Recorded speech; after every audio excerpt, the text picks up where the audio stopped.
So game one coming up tomorrow night. This is an imposing, kind of intimidating in some ways opponent, defending champions, etc. You've seen them before, having played them when they were the Manchester Monarchs, and you guys were the Springfield Falcons. What's the toughest thing about playing this team?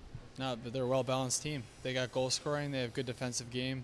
They don't give up a lot, and they're going to make us work for what we get. You guys, we talked about the veterans. You, Ryan, Craig, the leaders on this team a lot this year. They've got some real good leaders over there too. What's that matchup look like between the leadership groups? You don't get this far in the playoffs without leadership, and I think both teams have benefited from the veteran guys in their team, and it's gonna be a lot more work in this round in the finals here, the Western Conference Finals here. We go back to the second round for a minute and think about the way that series played out. What lessons do you think this young team learned about what it takes to win in the playoffs in that series against Grand Rapids?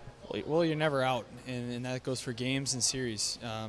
Being up 3-0 and Grand Rapids climbed back, and then we bounced back. We fought back in that game 6 and won an OT. So, it's the playoffs. Anything can really happen, and I think we learned how to stay calm, stay loose, and that's when we play our best hockey.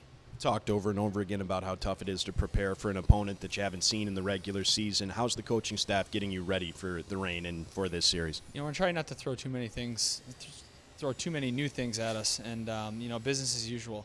We're approaching this series and these games in game one like we would approach a game in the regular season. So, like I said, business as usual around here, and that's the best way we operate.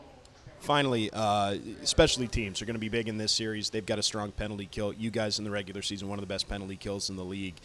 What's going to be the difference in that matchup, and how are you guys going to make sure you take advantage of your opportunities on the power play to win games? Well, on the PP, we just need to enforce shots and get a lot of pressure on them.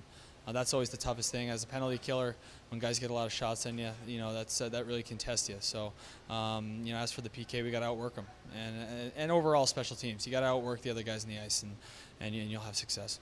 Defensive cores on both teams are very strong. When you look at your group, young players, some veteran guys too, how do you assess that group and where does it rank in the AHL? It has to be one of the top units. Yeah, I think we have a really well-balanced D-core. I think we all work hard. We all believe in each other and trust each other. So I think whatever pair we put out there, there's a lot of belief in our bench. We change well.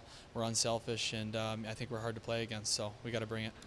They've got a goaltender that won the Goalie of the Year award this year, and you've got two guys that played in meaningful games in the playoffs coming into this series. How important is that, the goaltender matchup going to be in this one? Like I said before, you don't get this far in the playoffs without a goaltender, and that's kind of a wash. I think both teams have strong goaltending, and it's going to take a lot more than that to win. Thanks for this. Good luck. Thanks a lot.